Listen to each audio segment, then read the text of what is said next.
Hello, everybody. If you can hear me, just let me know in the live chat. Just want to confirm that my audio is working. Today we're going to talk about Omega applier creation and Omega evolved. I'm going to wait another 4 minutes for everybody to show up. The stream will start at noon.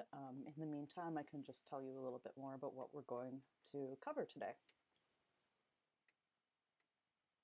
And just a little brief intro. My name is Alaska Metropolitan. I create the brand Alaska Metro in Second Life. I've been in Second Life for about 12 years now, and I made my first creation in Second Life within 2 weeks of joining. I got very much into creating things, and lately I've been making lots of appliers, lingerie, clothing, and makeup.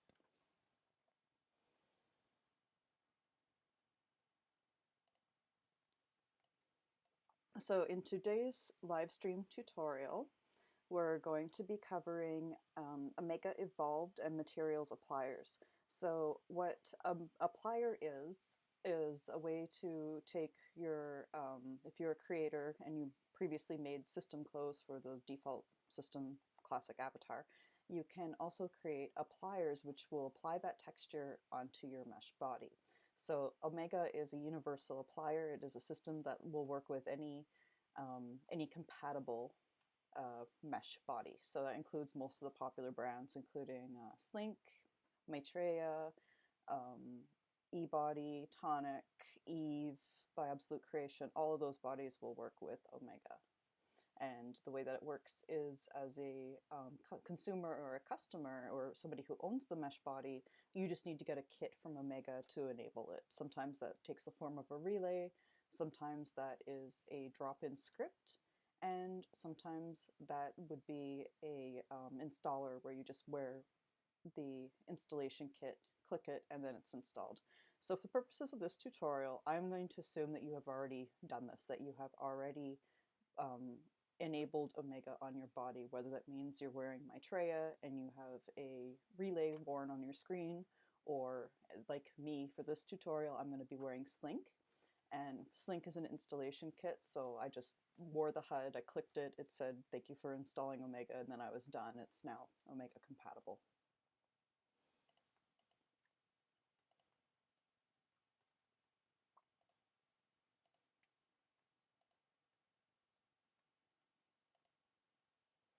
So in this tutorial, we're going to be covering making a materials applier and also an introduction to Omega Evolved, which is the new creation dev kit from Omega. It's a new system. It's not the same as the applier system I previously covered. It has a lot more features, and it also makes materials appliers way easier to create, which is awesome. I apologize for taking so long to do a materials applier tutorial, because I know I had promised that probably 6 months ago. I was actually waiting on this dev kit to be released because I knew that there was going to be an update coming. So just waiting another minute for everybody, and then I can get started here.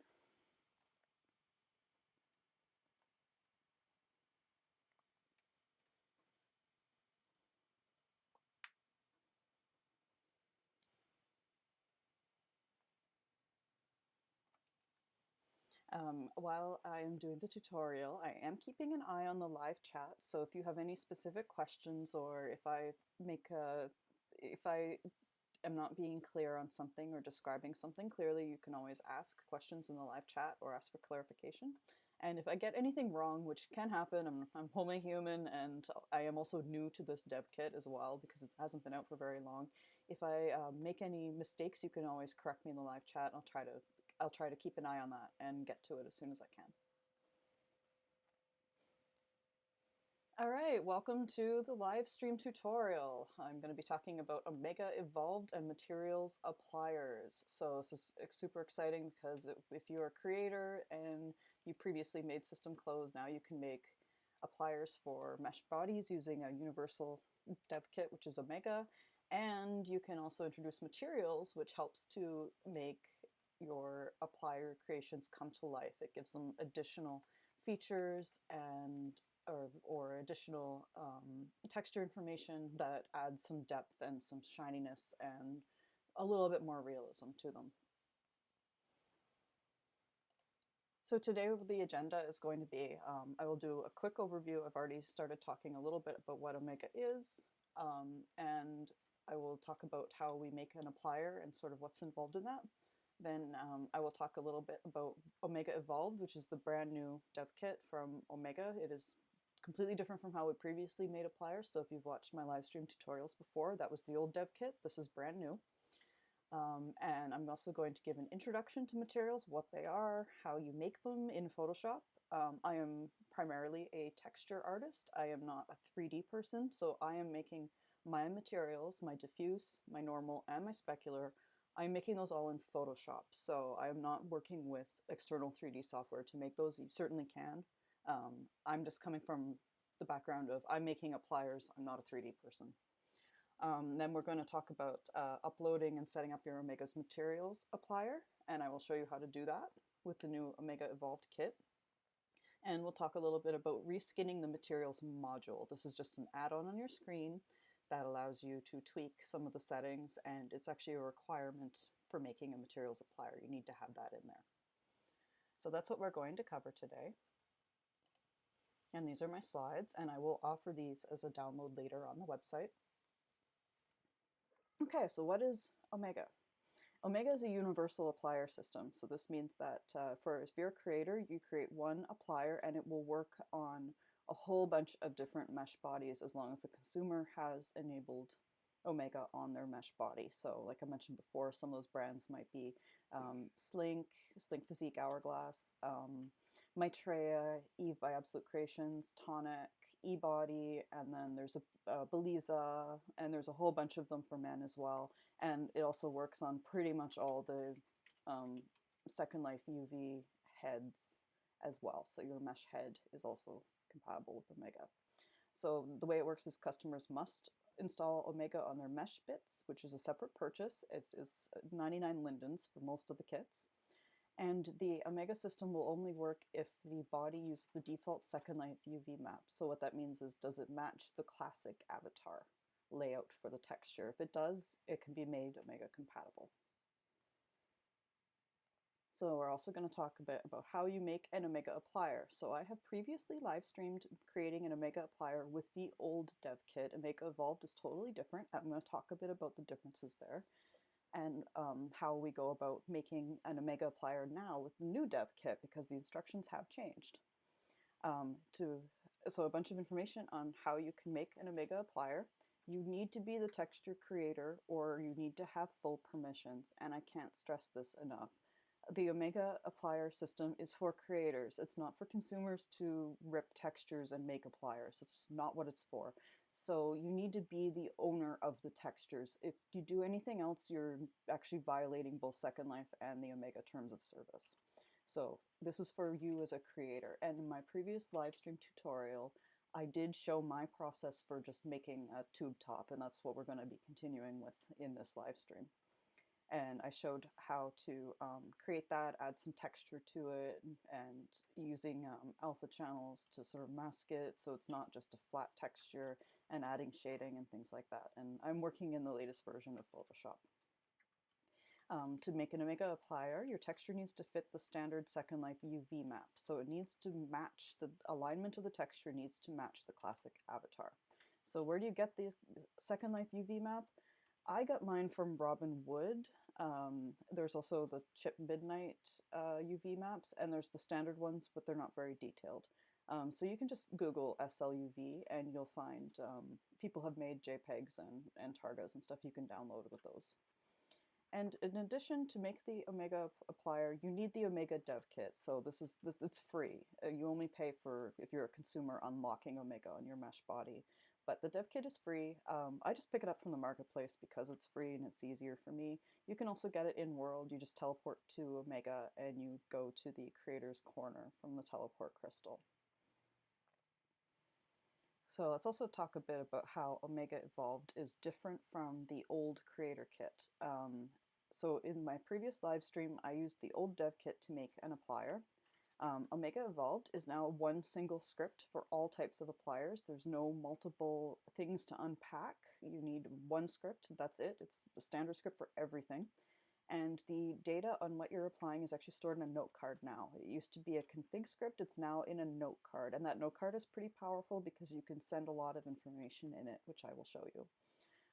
Omega Evolved is now different because you can have as many buttons as you want on the HUD. Previously, you could link up a bunch of different appliers on a backing prim. Now you can still do that, but you can also do that with tinting and materials appliers. Previously, you couldn't do that. You couldn't link up materials or tinting appliers. They would break. Now you can also link up materials and tinting and have both together. You couldn't do that before. And there's some new features with Omega Evolved. You can now do eyelash appliers. There isn't wide support for that yet, but it is possible. And you can also have separate arm information, which I think is going to be really cool when people make tattoos. Now, this is not widely supported yet, but it will be soon. So when the bodies all get updated with the new Omega scripts to support Omega Evolved, you will be able to send different arm data. So you can have like a one-sleeve shirt, finally. You can have 2 different tattoos, one on each arm, finally. So that's really cool, and that's really exciting. So what I'm going to do is I'm going to show you how I made this materials applier that I'm wearing right now. Now there's no materials information showing on my screen because my computer can't handle it right now because I'm streaming, but I'm going to turn it on briefly later to show you how it all works.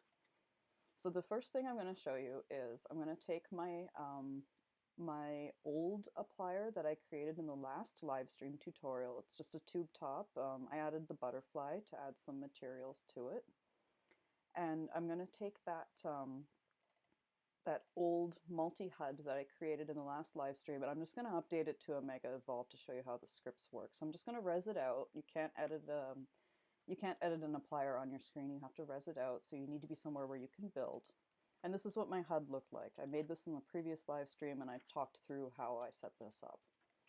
So this has the old setup. So this is holding, the button data is stored in each button for each script. So this is the old dev kit. So it contains the applier script, and this is for the upper body and the upper applier config. And the config contains my UUID right here in the very top part. And then there's a bunch of information you're not supposed to edit at all.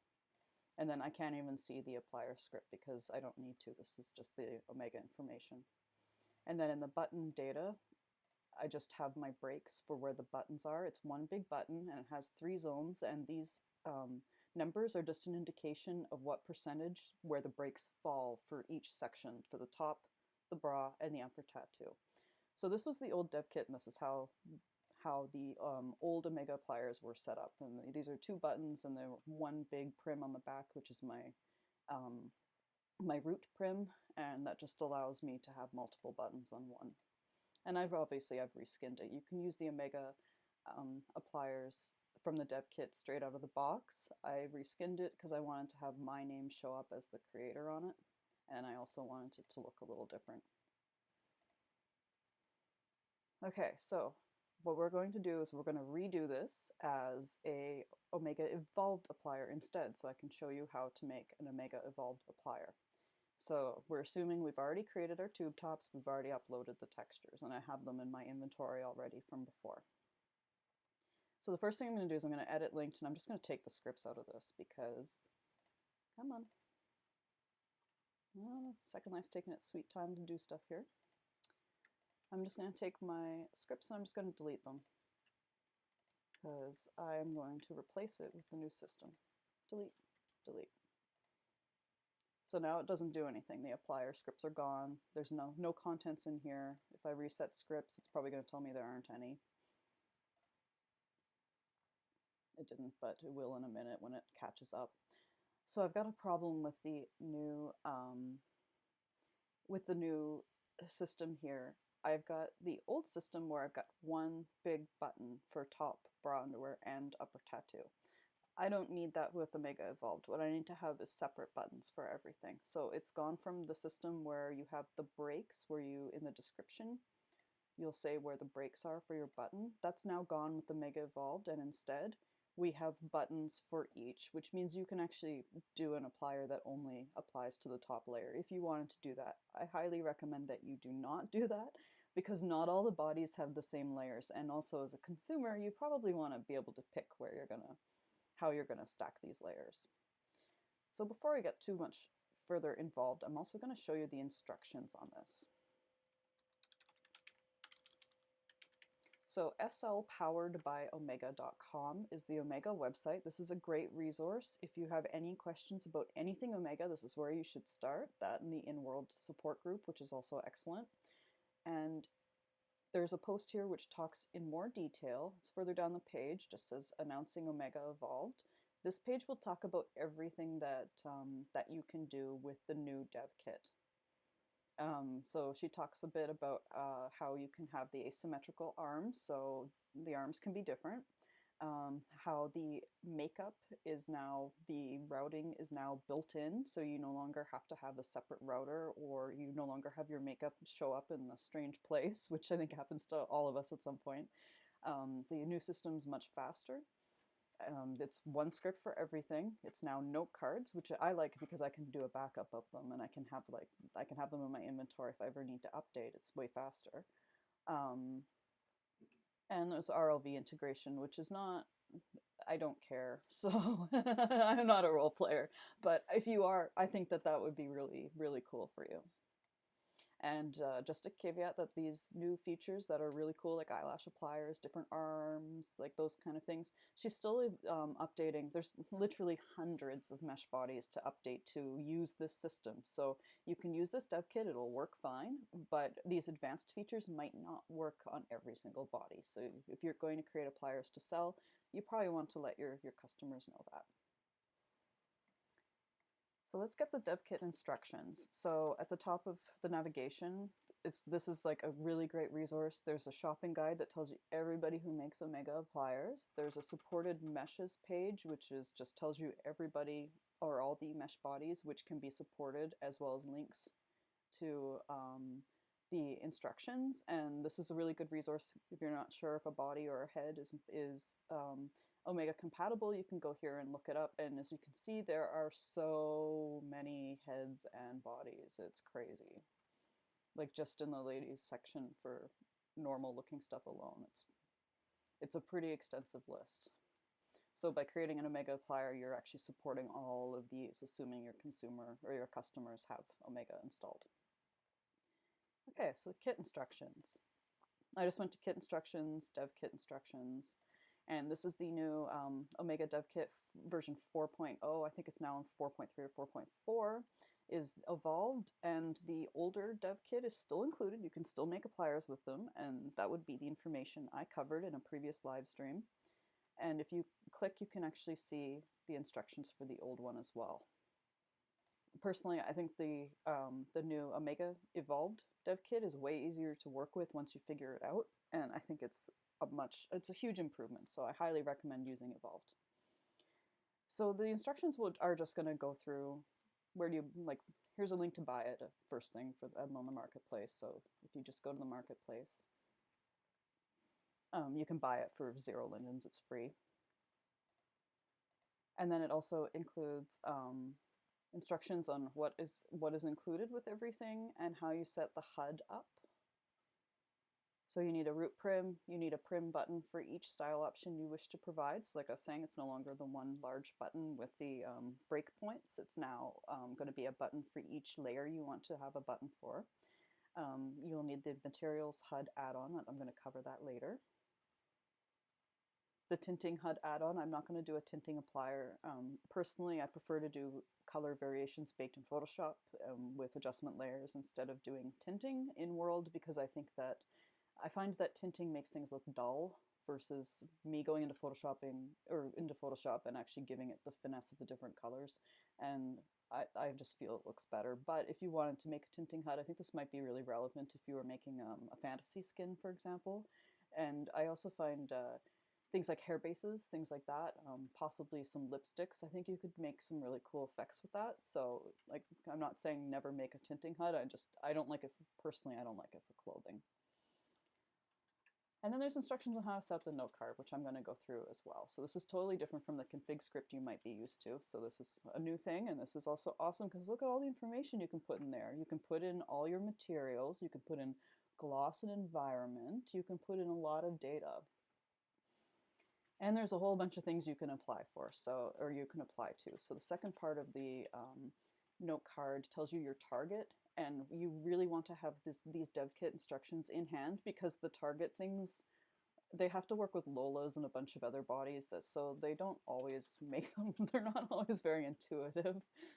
So I need this for reference when I'm working on things, and you probably will too, at least at first. So you can see you can apply to, the head stuff makes more sense than the body stuff, but you can apply to hair base, forehead, eyebrows, eyeshadow, cheeks, lipstick, and beard for heads. For skins, you can apply to a whole bunch of different things, including nipples, if you've got a body which has separate nipples. Beliza does, and so does all the mesh breasts like Lola's and cherry bombs and all of those. They all have separate nipples. And now you've got left arm and right arm, which is super cool. The hands and feet can be split up because, of course, some people sell just hands and feet. Vista has bento hands, for example, and as does Tooties. Those are both Omega Skin compatible.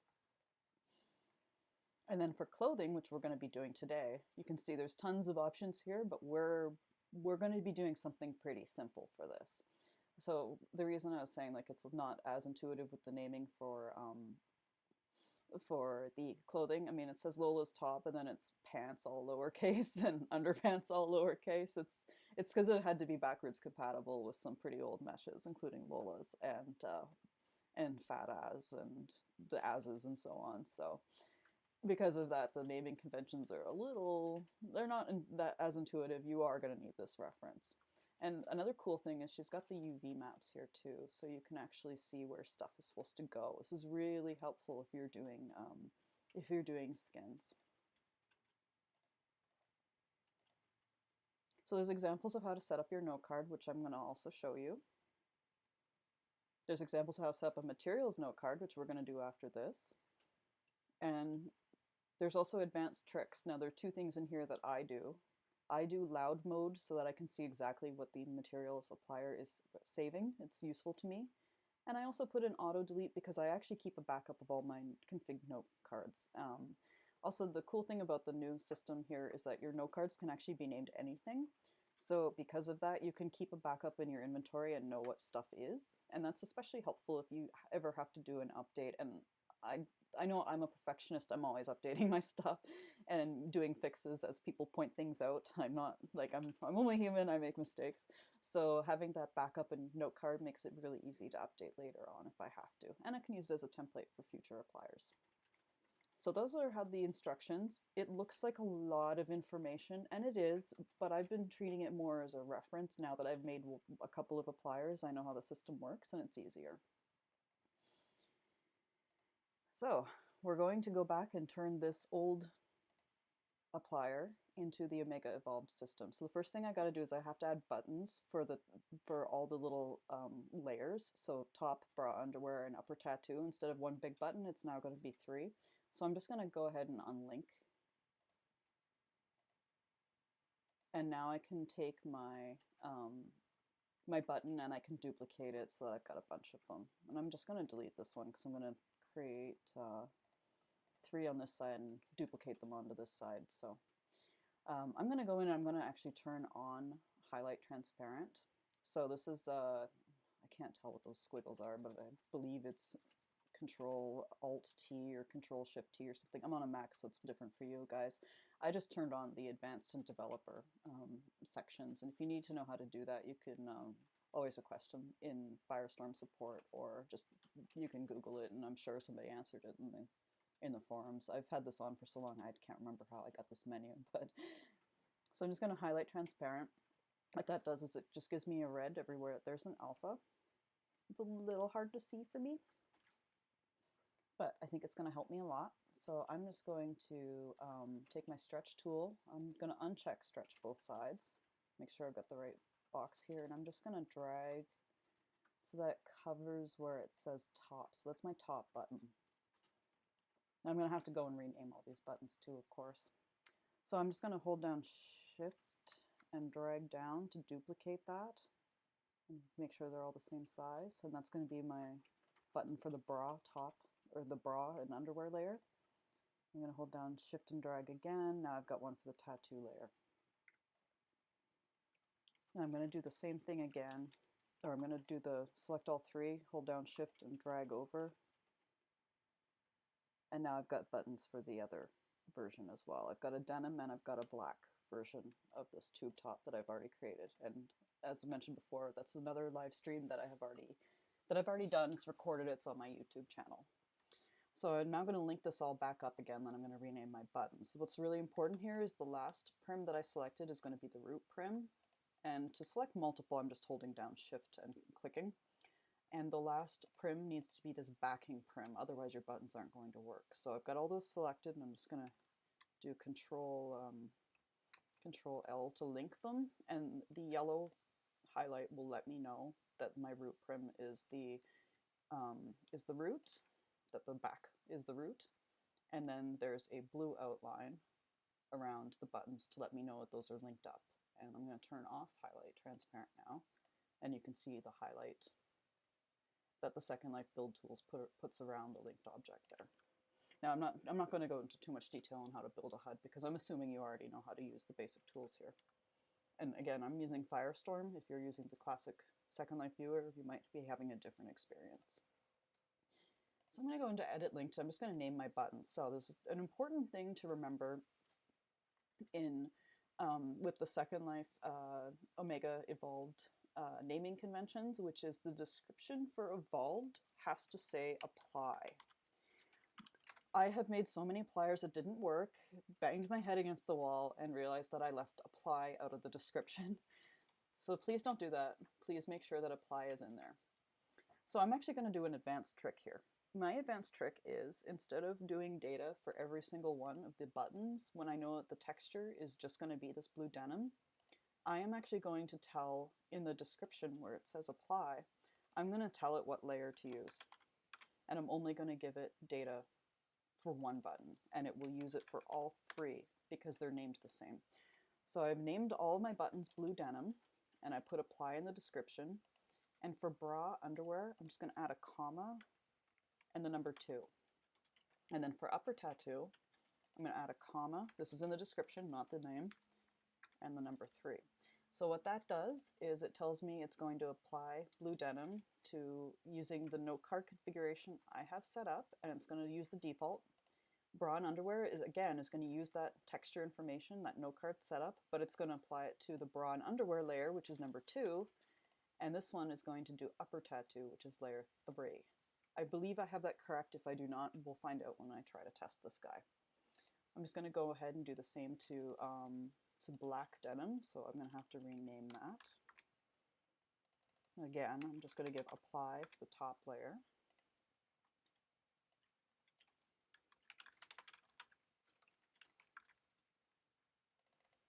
Then apply, comma 2.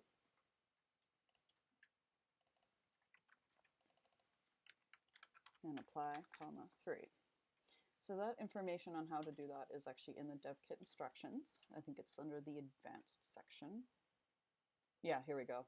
So this is under the advanced section, memory saving. It just says if you have a lot of data, you might run out of memory. So you can actually use the description and the description number to indicate which layer that button should use.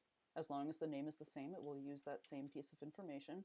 And Shelley-Lynn at Omega's suggestion is to do this to not run out of memory, to not have to save each line of information when it's just the same texture data you're sending. My advice is to always do this because it's just easier. You don't have, you're less likely to have a bad, a typo in your UUID when you only have it in there once instead of 3 times. And again, I always recommend doing all of the buttons for your clothing appliers. Do the top, do the bra / underwear, do the upper tattoo, or do the pants, the underwear, and the lower tattoo. Always do all 3 layers because not every body has all 3 of them. And also as a consumer, as a customer, you might want to layer them a little differently. Like I might want to put something below like a jacket, or I might want to put like a glitter body effect or something below the top, so I don't want to always use the same layers.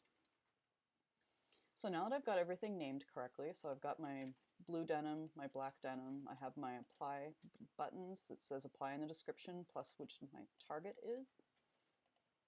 I'm going to take the whole thing. I'm just going to make a note here that this is the evolved version. And when you can't rename applier HUDs with no modify scripts in them. You can't edit them in your inventory, so make sure you name things correctly when they're rezzed out on the ground, because that's the only way that you can actually modify stuff. So I'm going to go in and I'm going to drop in my, my Omega script, and I'm going to configure my note card and show you how to do that. So when I go into, I actually have a giant collection of developer kits here that I've accumulated over the years, but I've already unpacked my Omega Dev Kit. So in the Omega Dev Kit, it includes all of this stuff. You've got example note cards, you've got some stuff that you can res out and unpack to get like the standard, the old applier dev kit, which is here. This is the Omega Advanced, so this is the older one. Some things are labeled Omega Unleashed. That was a code word I think that she was using. It's the same as Evolved. It just hasn't been updated. And there's examples of how to set up the appliers there, so you can res these out and use them as an example. And you also have the tinting module and the materials module. And when we go to the materials side of things, I will tell you more about those. So the consolidated Omega applier script, I'm on version 4.3. There might actually be another update. If there is, I will grab it after the tutorial. We're just going to drop that in, and instead of going into each button, this is going to go into your root prim. This is super important. You're no longer putting scripts inside of buttons anymore. This goes into your root prim because you can have as many buttons as you want now, and they can do anything you want. I got a script warning just because there's no note card. It looked for a note card, it didn't find them. So as I mentioned before, I save my note cards in my inventory first. So I'm going to create a new one.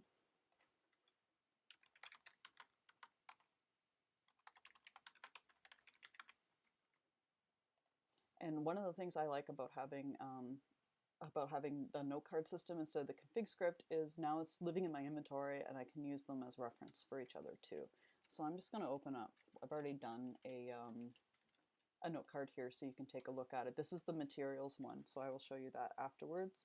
So I've already created one. I'm just going to take the information in this. So I'm just going to copy and paste it into my new one so you can see, and I will take you through the pieces of information. The first thing I'm doing is a non-materials applier. So there's actually more information here than I actually need. So I'm going to take out the extra data here to show you what a non-materials applier config script or config note card would look like. I start off all of my Omega Evolved note cards. I start them all off with mode:loud, which just tells me the data as it saves it, and mode:auto delete. This automatically deletes the note card after the applier information has been saved. The reason I do this is because I don't want anybody else to be able to go in and look at my information. It's just an additional security thing. So then I have information. I have one line for each set of buttons because it's the same information. It's just the target is the only thing that changed, and I already configured that in the description with that number. So I've got blue denim and black denim, so those names match the names on my buttons.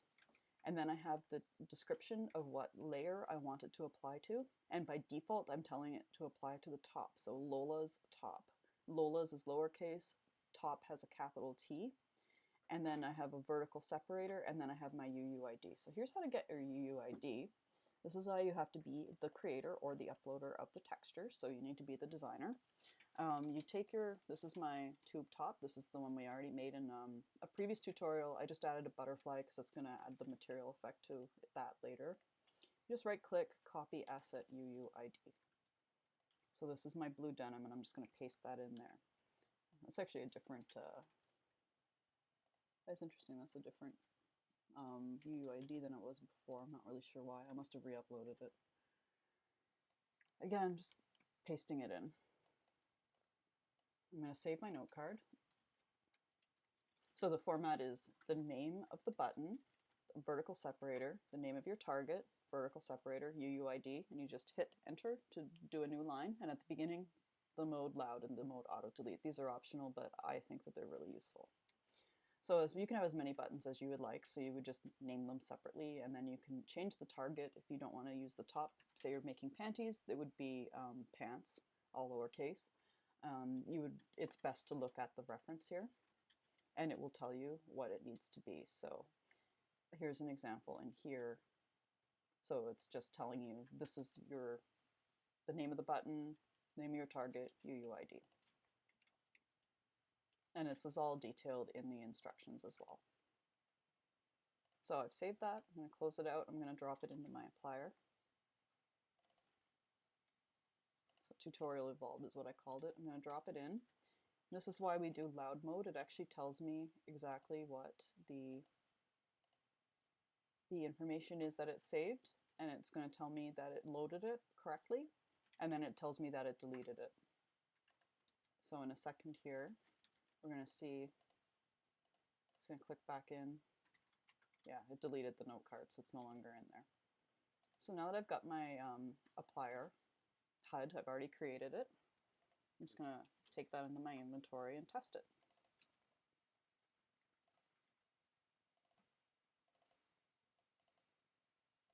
Here's my evolved version.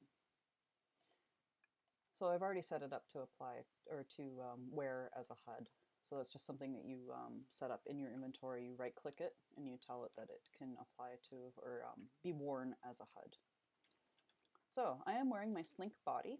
The reason I chose Slink over Maitreya is for this tutorial is it does support materials. Unfortunately, Maitreya does not support Omega materials. Their native appliers do, which I can do a live stream on later if needed.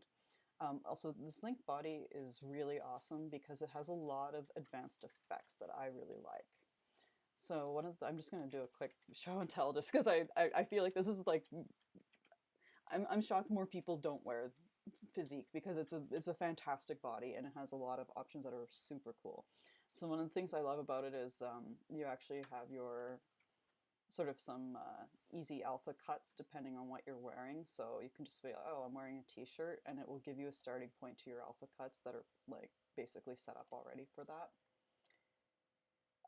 Under layers, you can do separate sections of the layers. So currently what I'm wearing is I have on applier fishnets and I have on our applier top. I'm wearing them on two different layers. I've got the tube top on clothing just because it's where it looks best, and I've got the fishnets on the underwear layer.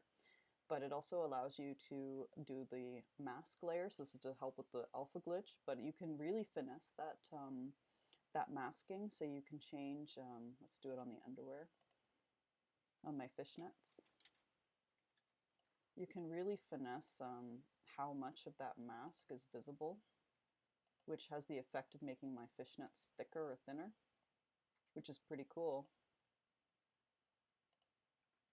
I'm going to turn off masking though because I don't need it right now. You can tint everything. So all of your layers can be, or applier layers can be tinted. There's a lot of skin effects in here that are pretty cool. Like she's got some built-in specular options for like shininess and droplets. And under effects, all of the layers can also get some advanced materials in here. So this is why materials appliers work well with Slink, because you can also go in and edit these effects in the Slink HUD as well. You can also set things to full bright and glow for your layers, which I haven't done, but might be good for maybe if you're doing photography or something. So that's what the Slink HUD looks like and how to use it, and some of the more advanced options in there, which are especially useful if you are making materials appliers. So under layers, one of the things to know about Slink with either Omega or Slink appliers is just that they will apply, but the layer doesn't automatically turn on. So because the layer doesn't automatically turn on, you need to have this layers tab open so that you can just toggle your layers to test them. And we do have to test, if I was creating this to use it, to sell it, I would have to test each button just to make sure everything works. Maitreya gives you a pop-up to pick which layer, but not all the bodies do, which is why we have the multiple button options. So I'm just going to make sure that my applier worked.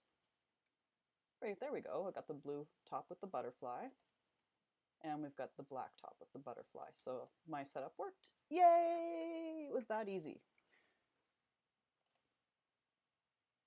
I'm doing that again because it's fun. And if we wanted to do it on the underwear layer,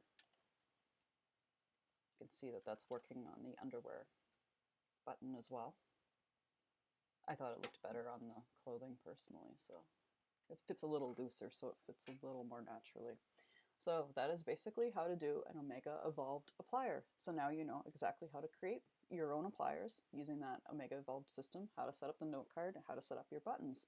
Yay! So before I dive into the materials, do we have any questions, anything in the chat, anything people were wondering about creating appliers in general?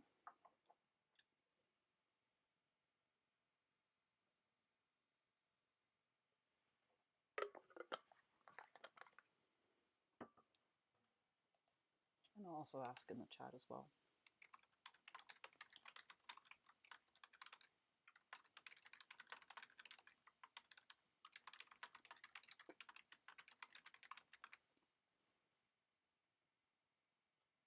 I believe the stream is about probably about 5 minutes behind where I'm actually in real life. It's pretty lagged.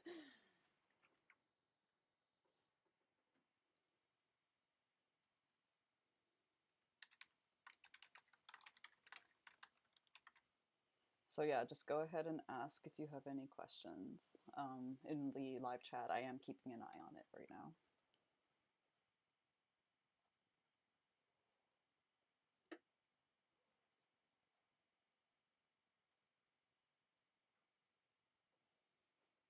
I'm going to do my best when I start on discussing materials. I'm going to do my best to show materials in Second Life using the lighting settings.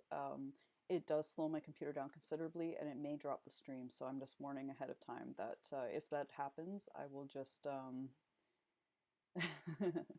if that happens, I will just restart the stream.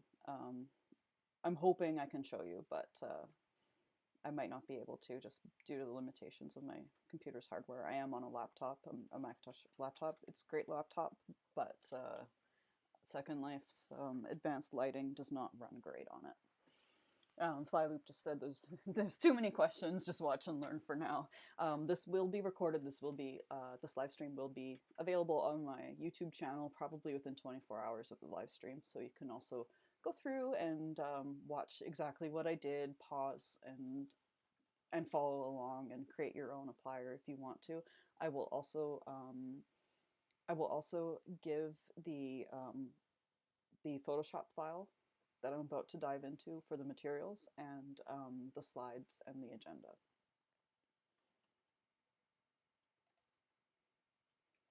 So, materials. What are materials?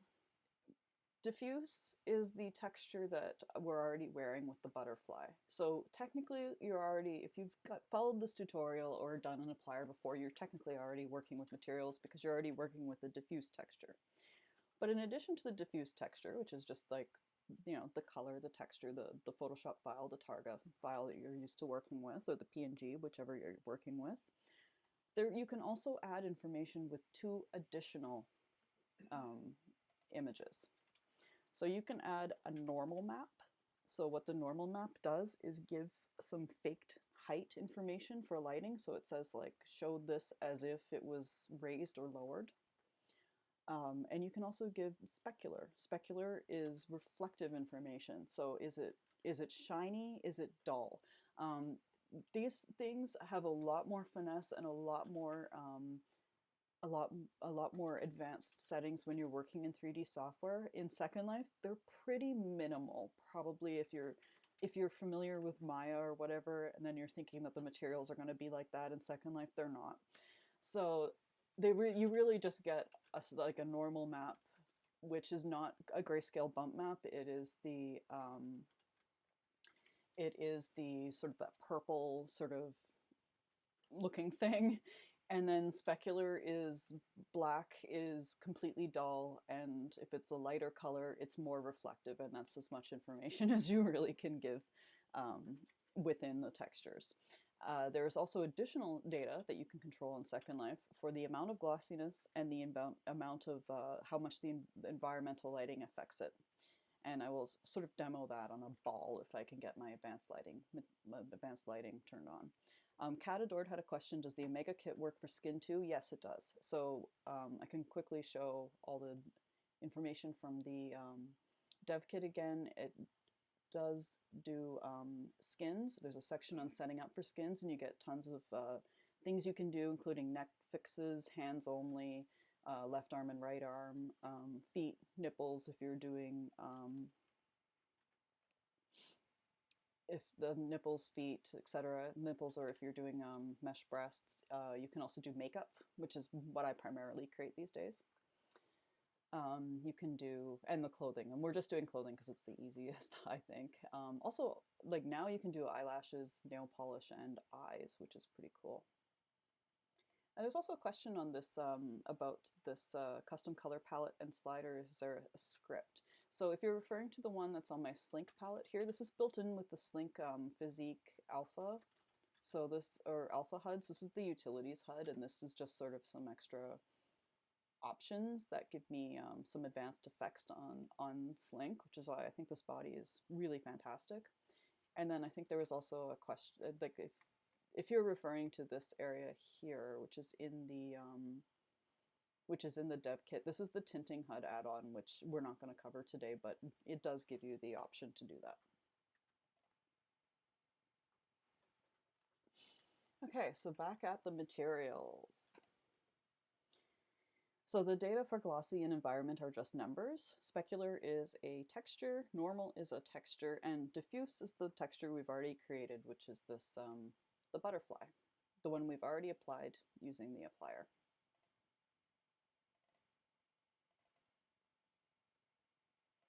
So this is my diffuse here. This is the tube top. We made this in a previous live stream, and I simply added a butterfly. This is just a clip art image that I've added a little bit of noise and shading to, so that it kind of feels like you've got a metallic thing going on. And I'll zoom in so you can see that. There's currently no materials being applied right now. It is just flat. I just shaded it so that if you didn't see the materials, you would be able to it'll still look okay. So I'm going to just do a quick show and tell on materials, assuming I can get my settings to not crash my computer. I'm just going to create a ball, and I'm just going to apply some materials to it. So there's a couple of things to know about materials, whether they're appliers or on a mesh body, or whether they're on an object like this ball I just made. When your lighting is super flat, even with advanced material, like advanced lighting on, you're not going to see much. So I've got CalWL on right now. I think there's another popular one is NAM's Optimal Skin or something. Those lightings are flat, so they make your avatar look great. When they really showcase like your skin's like delicate shading or the like shading on your clothes, but when it comes to actually showing what materials look like, they're not very good. The best scenario for showing materials is because you need to be able to have sort of dramatic lighting for them to show up. The best scenario is actually at night with a bunch of fake lights, or not lights, but a bunch of light objects. So I'm going to have to go ahead and change my my wind light settings to show you what these actually look like. So when I'm creating just materials on an object, not an applier, under the texture tab in the build tools, there's actually some options here for texture, bumpiness, and shininess. So currently I've just got a plywood. I'm gonna go ahead and add a generic bump map just so you can see what they look like. I'm just gonna search my inventory, and hopefully I've got something in here. Sorry, not bump, normal map. Hopefully I've got something that looks like something.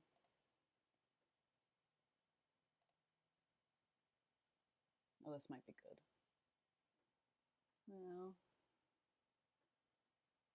okay, let's go with that. And I'm just going to add a generic specular map as well. And actually, I'm just going to add a grid with color so you can see how the color affects things. I've got a builder's grid in here somewhere that should work. Perfect. So currently you don't see anything. So the reason that there's nothing there's nothing showing up is because I don't have my advanced lighting on. And this is the part of the live stream where I explain that any minute now I'm going to crash and I'll have to restart because my computer probably can't handle streaming this, but we're going to try anyway. So I'm going to bring up my preferences. So this is my graphics preferences. I use this screen an awful lot, so I actually have a quick thing in Firestorm to access it. I also know the keyboard shortcut for it, which is Control or Command P. So in order to have to be able to see materials, you have to have advanced lighting model on. I don't even have atmospheric shaders on right now because my computer hates it. So I turned on advanced lighting model. You can turn on ambient occlusion as well. It makes things look better. It's good for photography.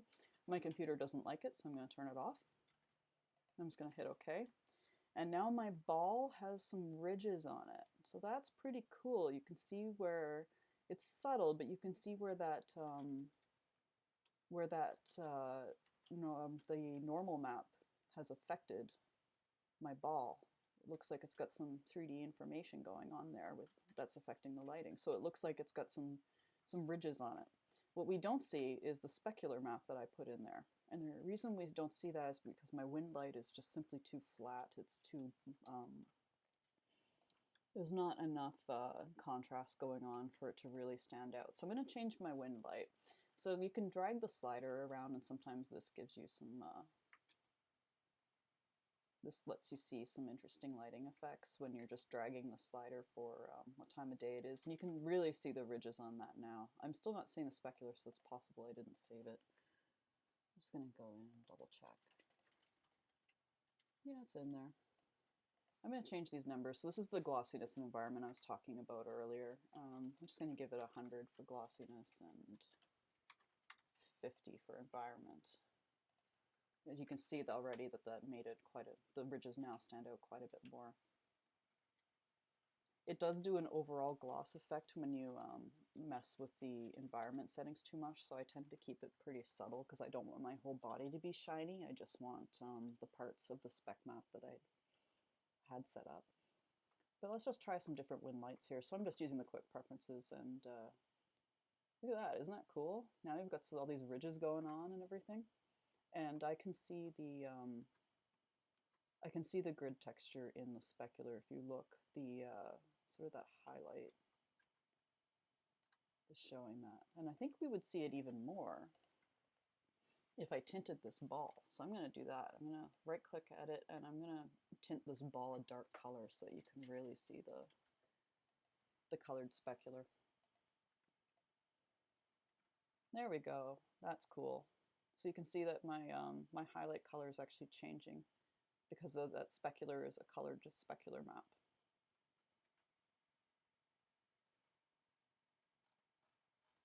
So I've got some green highlights in here, and that's all from that grid texture that I put in there. And you can see it on those ridges as well.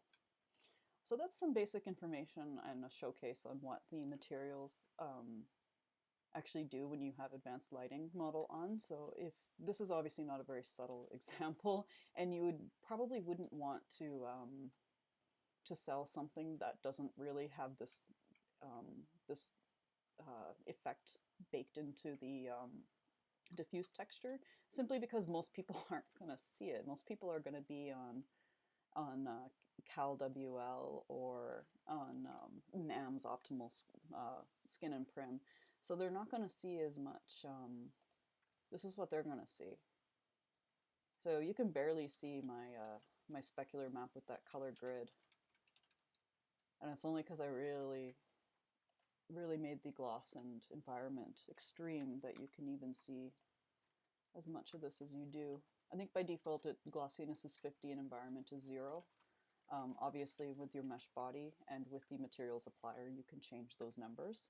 And the customer can change those numbers as well. So keep in mind, like, you can set a default. But as you can see, like, this looks pretty dull with CalWL, and it's not because it's a bad wind light, it's just because it's very flat lighting, and that's just not optimal for materials.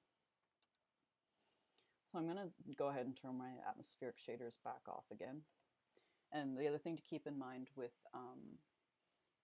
materials in general is a lot of people are like me and they're on laptops and they can't see them. So again, like, you kind of want to make sure your texture for your applier or your object or whatever, you want to make sure it holds up without that materials information, because if you're relying too much on it, people are going to like buy your product and think it doesn't look like the photo simply because they don't have those settings turned on. So I've turned off advanced lighting, so there's no materials being shown right now. So I'm just going to take you through a quick look at how I do my materials. Like I said, I am not a 3D person. I might have gotten some of this information incorrect. You might want to do your own research. And when I create my materials, I'm not using 3D software because I'm primarily a texture artist. I'm using Photoshop. The good thing about that means you can create a materials applier and not have 3D software, which is awesome. So materials appliers, so there are 3 textures we're going to upload for each thing we want to apply. So that those textures are the diffuse, which we've already created, that's the butterfly. There's the normal map, which I'll show you what they look like, they're a little weird looking. And the specular, which is basically a map of where do we want things to be shiny, where do we want things to be dull. So materials appliers, what I like about having a materials applier is it can add that extra amount of depth. So because appliers tend to look painted on, adding that materials information makes it gives it more depth, gives it more realism. So I like that a lot. Omega appliers support materials. Slink and Maitreya native, both of those like their own dev kit appliers support my materials. I believe Belize does as well. I'm not primarily a Belize wearer. They're beautiful bodies. I just don't really wear mine that often. And yeah, so you can create appliers using all 3 of those dev kits that will support most of the major bodies, especially if you include Belize as well. And they all support materials. So this is the big caveat, the thing that is just like, that is really unfortunate and hopefully will change in the future. Maitreya does not support Omega materials appliers, unfortunately, which is why I'm demoing things on Slink. But I wear Slink a fair amount as well, so it wasn't a big deal for me to switch from Maitreya. But Maitreya is the body with the most market share right now. If you're creating appliers to sell and you really want to count on that materials capability, you probably want to work with the Maitreya dev kit as well. So you would create 2 appliers, which is what I've been doing lately. I've been doing an Omega and a Maitreya when the materials are crucial, just because otherwise people are going to say it doesn't look like the picture or it doesn't do exactly what you want it to on Maitreya. And as far as I know, Maitreya is the only one of the major bodies that doesn't support Omega materials. So if you create an Omega evolved applier, like we're about to, and a Maitreya user uses it, it will still work. It just doesn't send the materials data. It doesn't send the normal map. It doesn't send the specular map. That's the only difference. So you can definitely still make it, use it, work with it. So the diffuse clothing, standard clothing texture will still appear. The other, I guess the other one that doesn't support materials, some of the mesh breasts, the add-on breasts don't support materials as well. I think the old Lolas don't at all.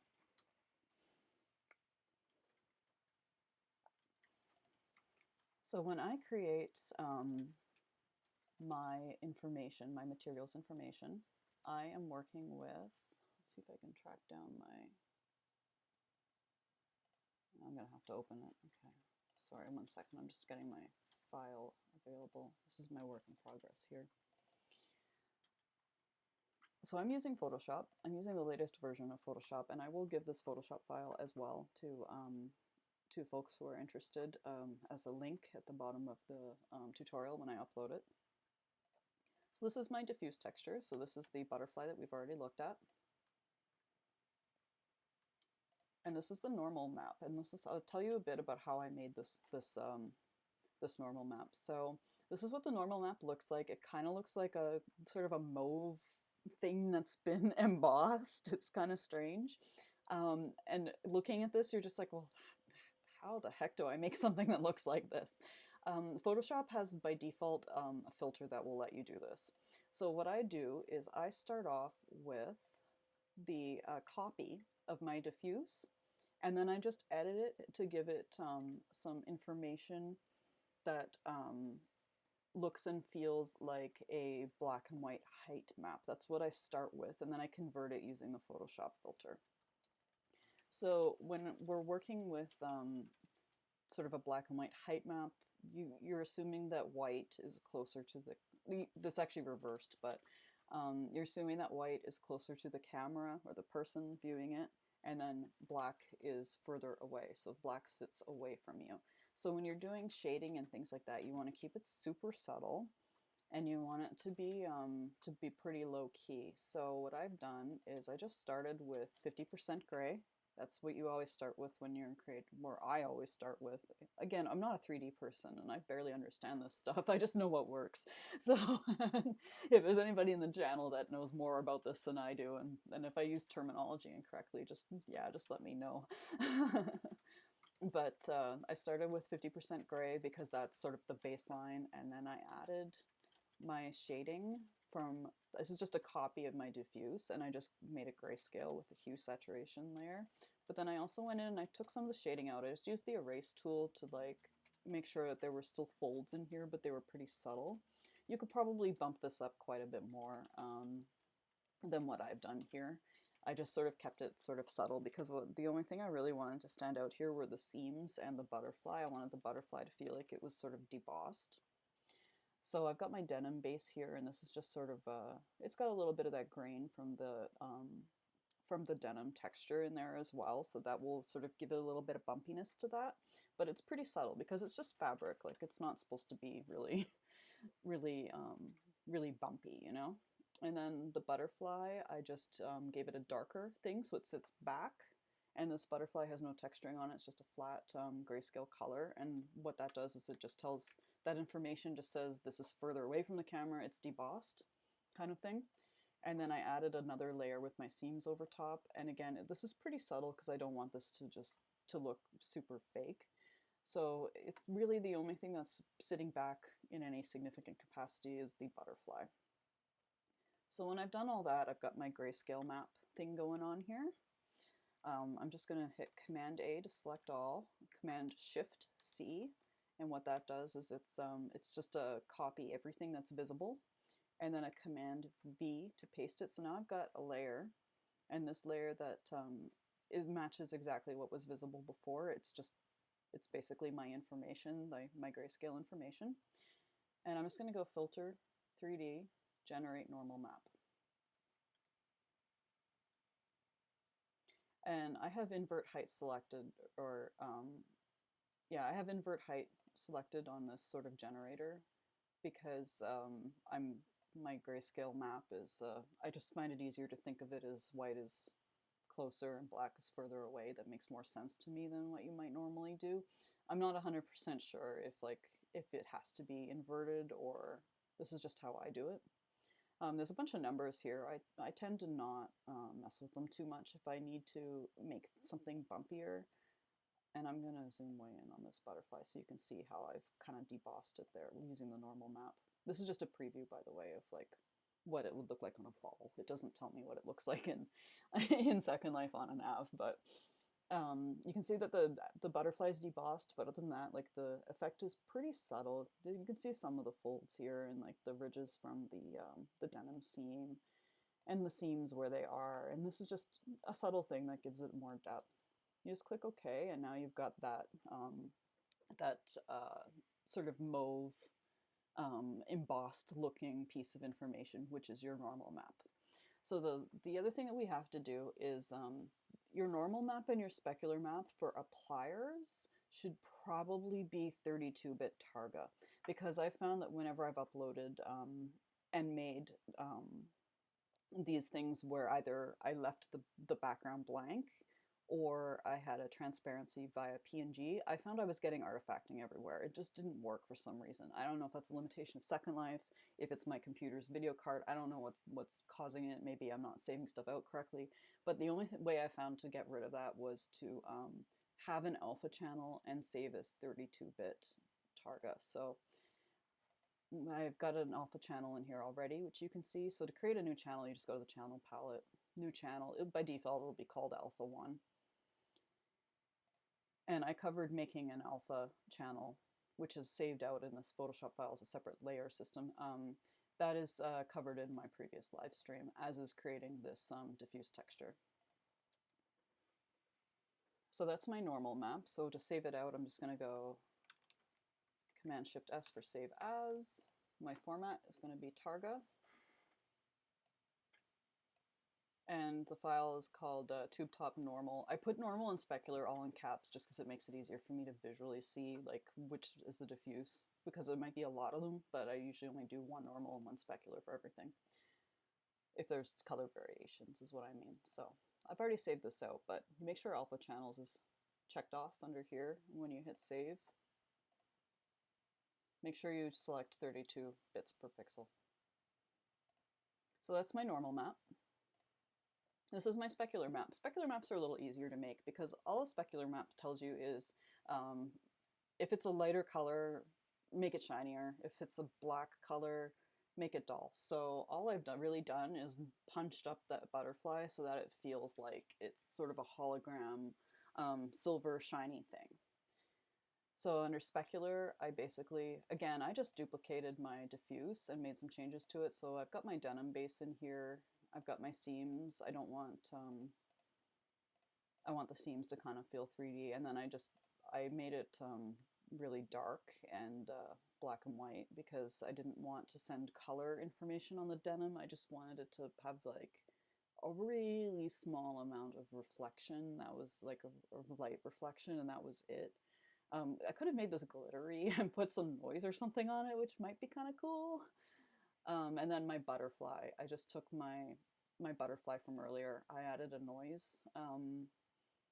noise layer, just a plain layer that was noisy, and I put the crystallized filter on it to give it like these big chunks, and then I just sort of lightened it considerably because I wanted it to be really shiny. So the lighter something is, the shinier it is. And being able to send color specular data is pretty cool. I like playing with that a lot because between that and adding a grain or a noise to it, you can get, instead of like the standard sort of like super shiny effect that you're probably seeing when you put speck on your skin, for example, on your mesh body, by doing a lot more subtle things with it, you can get effects that look more like satin or that look more like silk, or you can add beading and glitter and things just to highlights, and you can really do a lot with it. It can be pretty powerful.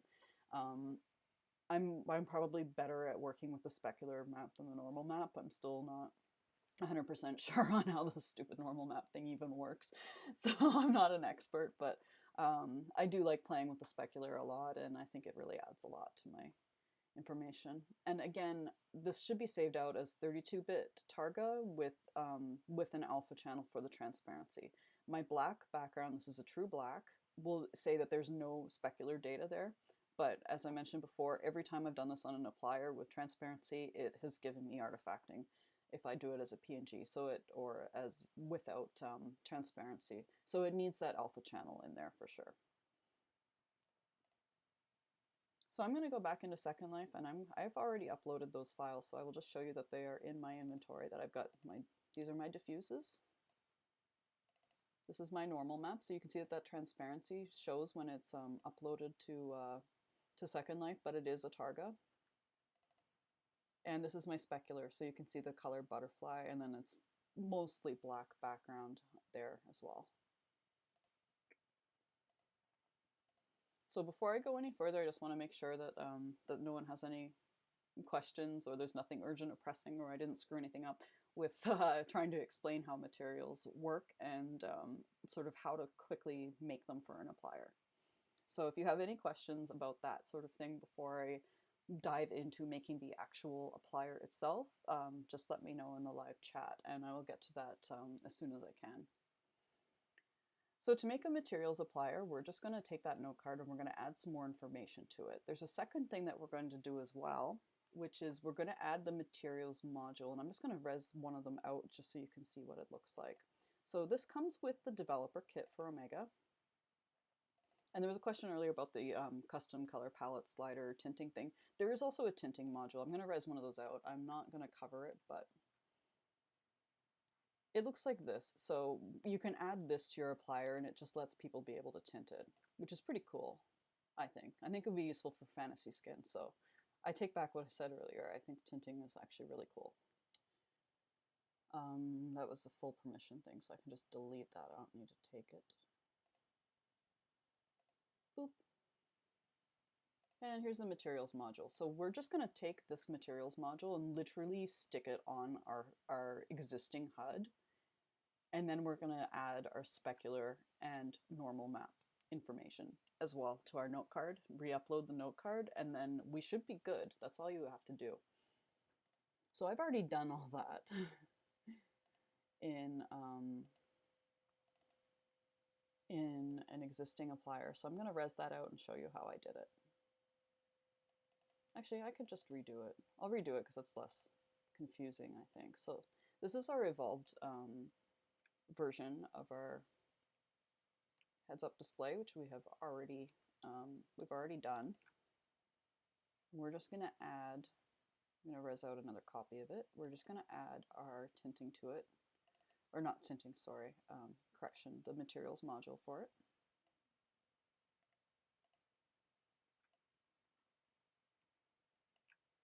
And I'm just going to, I think I'll stack them. I think that makes the most sense.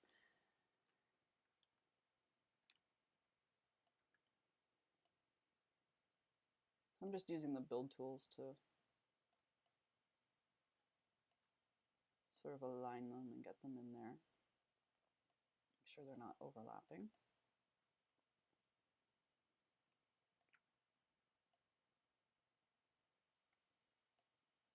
And then I'm going to select both, and I'm going to make sure I select my existing applier last so that it still maintains that it's the root.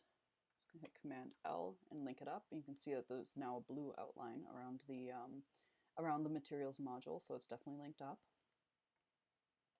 And now I'm going to edit my note card. So this is another reason why it's good to have a backup of all your note cards. I go into my config for tutorial evolved. I'm just going to reference the information for from the official instructions. And the information for the official instructions tells me to set up the note card the long way. It goes button name, target, and then you're going to send it a whole bunch of information separated by colons. So you're still using the vertical stick thing for separating out your button name, your target, and your textures, but now the texture information is a long thing separated by colons. So it goes texture UUID, normal UUID, spec map UUID, and then you can add a gloss integer and an environment integer. So that's very similar to what we were doing earlier with that with this ball over here. So this is glossiness and environment, and it will actually send that information to your mesh body. I think all of them support it. And all that this materials module add-on does is lets people do a bit more finesse with that, so they can actually edit it on their end as well. So if they have a body that isn't Slink, that doesn't have this effects tab that lets you fine-tune things, you can actually fine-tune it from the applier itself, which is really cool. So I'm going to open my... I've already done this on a different applier, so I will just show you how that worked. Correction, the separators are actually supposed to be semicolons, not colons. It might work if you do colons, but in mine I've always done semicolons and it works for me, so just trust me rather than the instructions. It might be an error, or it might just be something that got updated. I'm not sure. So I got my, it's a little hard to see, but this is my diffuse. This is the first UUID. This is my normal. This is the second UUID. And this is my specular, which is the third UUID. And again, I just got that from going into my diffuse here. Click UUID and it copies into your inventory, or into your clipboard rather. Same thing with the normal map and the specular, where you can right click, copy asset UUID, which is how I usually do it. So both our black and our blue tube tops use the same normal and specular. If I had wanted to do a gold version of this butterfly, I could add a little bit of gold to the butterfly in the specular, which would cause it to reflect as part of more of a gold tint to it, which is pretty cool. So it can actually be really powerful when it comes to, materials can really be powerful when it comes to metals and shiny objects like that. It can add a lot of depth and information. That's really cool. So I'm just going to go ahead and I'm going to drag my note card I've already created with those extra pieces of information. I'm just going to go ahead and I'm going to drag that into my, there we are. This is the one with the long information. So that includes the integers for environment and glossy.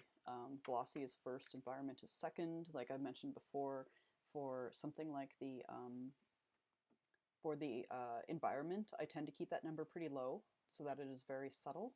And for gloss, it depends on how glossy your thing is. If you're doing something that's metallic or latex, you might want to push it all the way to the end. You might want to say 100, or is it 100, or does it go up to 100, or does it go up to 255? It goes up to 255. It's yeah. So, or two, yeah, 0 to 255. So you might want to push it all the way to 255 if you're doing something that's latex or plastic or something super shiny or metallic. You might want to do something like I've got here 50 if it's something that's just fabric, or 30 or 20, or you can keep it pretty low and pretty subtle. I think that that looks good. And environment, I never do above 5 unless it's because it just gives an overall gloss, I found, and I don't really like it personally. But you can play with those numbers, and you can also test these numbers on something like a ball or something too to see exactly what you like. So I've already got that information saved in my note card. I'm just going to drag it into this applier. So when you drag it in, it saves it again. And again, I've got my, it's in loud mode, so it will tell me all the data, and you can check to make sure that it's got all the formatting for everything. And here it is colons, not semicolons. So I think it doesn't matter. I think you can put either as your separators for your texture information. And then it tells you that it's done loading and that the note card's been deleted. It shows that it's still in the applier, but it actually isn't. It's just ghosted from Second Life being laggy. Okay, so I'm going to add materials to this. And now we're going to test it. So I'm going to pick this up and put it in my inventory. I'm going to turn my advanced lighting back on. I'm going to move my applier HUD up on my screen so I can see everything. And where did I go? Here I am.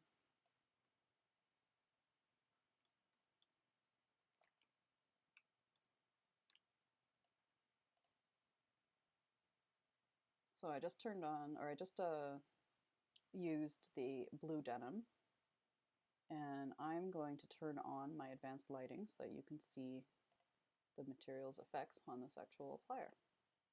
So currently I have some pretty subtle lighting going on. I'm still using CalWL, so I'm going to try changing the time of day to see if that does anything. And I can see some of the normal map effect on that. You can see how it looks a little bumpy. You can kind of see the debossing on the butterfly.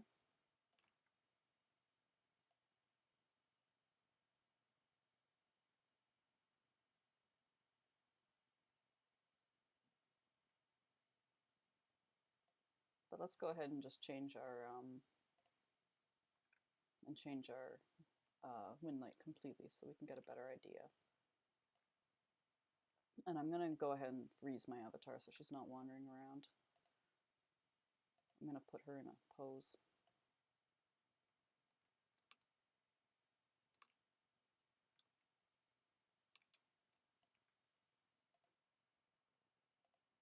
And I'm just turning on random wind lights to see what they do. Sometimes they look really cool when they're transitioning. You can see the materials like halfway between two wind lights. And it's just like, oh, I wish I could actually see what that looks like. And have it like in one of those in between ones. Oh, come on, there's got to be something in here that looks good.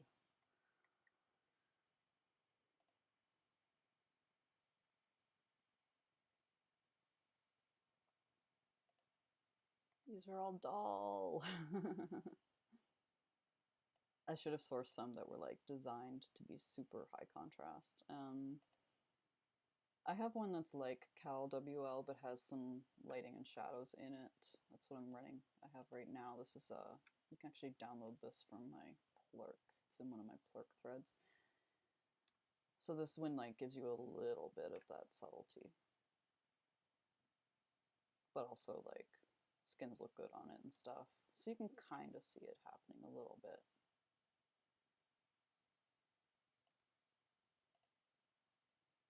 I think this one was like darker. No, I'm sorry, you didn't sign on for this just to watch me play with wind light, but Yeah, you can see it's working. Oh, there we go. This one's cool. So this is a strawberry sing Winlight, and you can see the glittery butterfly. Like you can see it actually shining.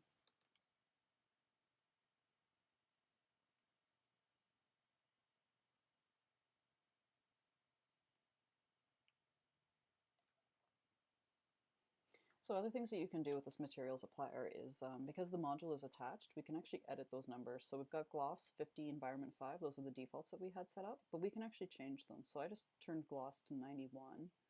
Let's try to make it pretty extreme here. Now it's 219. You can see it's even affecting the denim itself. The denim itself is now shiny, which I didn't really want.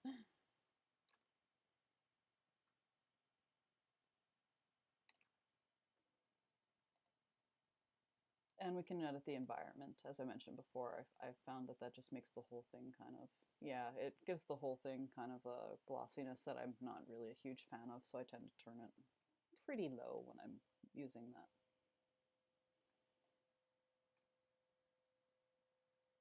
So the best way to see materials really is to set it to night, and I'm just going to take this, I'm going to switch to the black one so it's more dramatic, and I'm going to make it nighttime. Maybe I'll use the Strawberry Sing Onyx.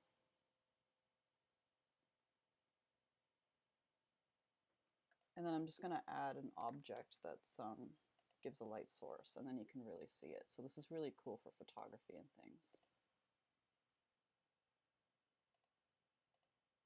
Let's give it a color light. Let's make it hot pink. You can use projectors and stuff for this too. So now let's zoom in. So yeah, you can really see the shininess of the butterfly.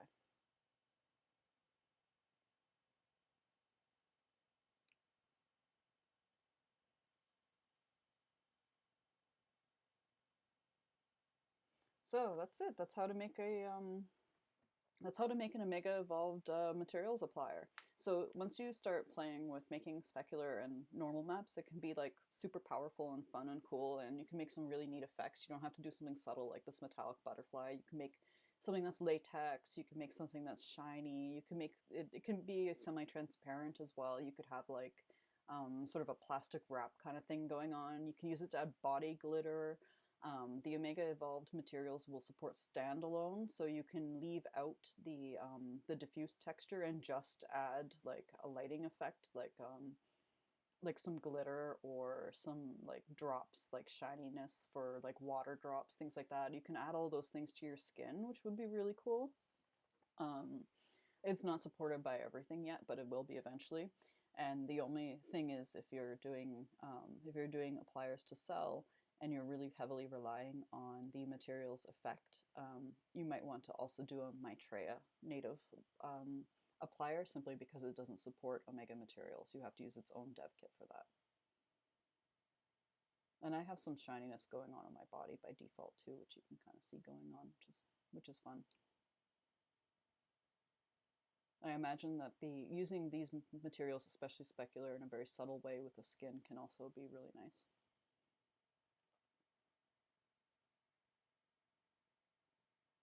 And there's one last thing that I wanted to quickly cover, which is just that, and I'm going to turn my advanced lighting off for this.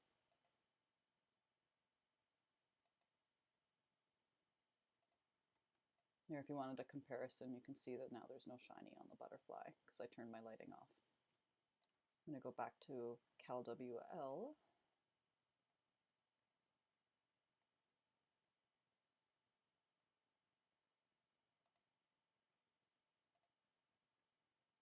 So the requirement for making a materials Omega Evolved applier is that you absolutely have to attach this this module, because it gives the customer control, and they can also return to default thing will fix if the spec and normal got sort of screwed up from other appliers, and it will also reset the gloss environment data, and remove materials just takes it back to diffuse only. So if somebody doesn't like the effect, they can just completely take out the materials. So those two buttons like are pretty helpful, and I think that they need to be Like they need to be part of the applier, as does the glossy environment sliders. But if you don't like the look of this, you can just reskin it. And the way you can reskin it is you can actually get this texture from the website. So this is under the Omega Solutions dev kit instructions for 4.0. If you scroll all the way to the bottom, there's a section with assets. So those assets include a logo you can put on your ad if you're going to sell, and also Photoshop images. So if you click on PSDs for Omega Evolved Appliers, it will actually take you to, you can download a PSD of the materials applier. So you can use this as a guide for making your own. So what I've done is I've already gone in and in Photoshop, I basically made a new version of this. And I'm just going to select face on like the back prim because it's just, these are just invisible buttons over top of the back prim. And I'm just going to use my own texture instead.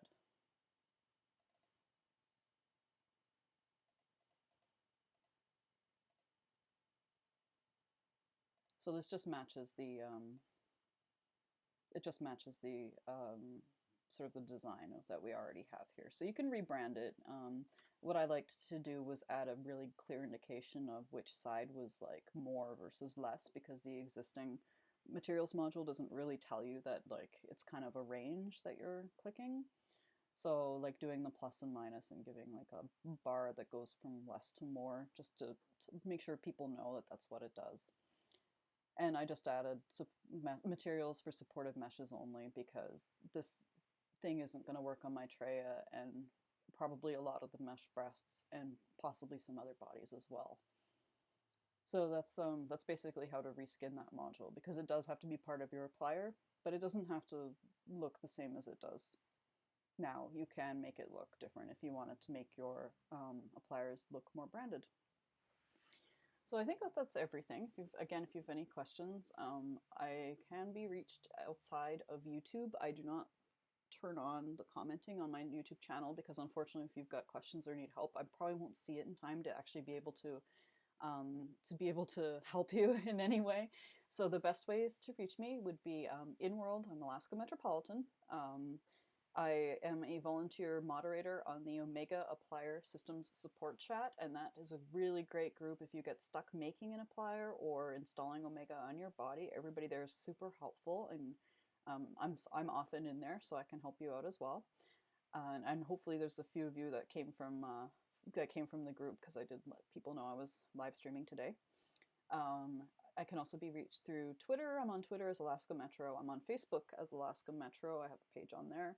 And you can also join me on Plurk. If you're a Plurk user, I'm on Plurk as Alaska Metro, and I'm pretty active on Plurk as well. And I usually post works in progress and things too, so it's a lot of fun. So if you're on Plurk, join me there and become my friend so we can hang out. And I think that that's everything. Those are ways to follow me. This live stream will be uploaded to the YouTube channel, and the YouTube channel is just youtube.com/alaskametro-sl. That is where to follow me and subscribe, please, because they are taking away my they're taking away my partner program because I don't have enough subscriptions and views, just like most niche creators and people on YouTube these days. It's a new change that they've done, and I'm losing out on some benefits there. So the more subscriptions I have, the better, and hopefully that will kick my ass and make me do more tutorials because I've long been promising lots of these and I need to actually do them. So if there's anything that you can think of offhand that you would like for a tutorial, or something in Second Life that you'd like to know more about, let me know. I don't do live stream tutorials very often, but I do my best to cover what I can when I can. And this is everything that we had covered today. So if you've watched this long, thank you so much. And I hope you learned something. I hope it's been good for you. And we've really covered a lot, and hopefully you've learned something. And thanks so much for joining me.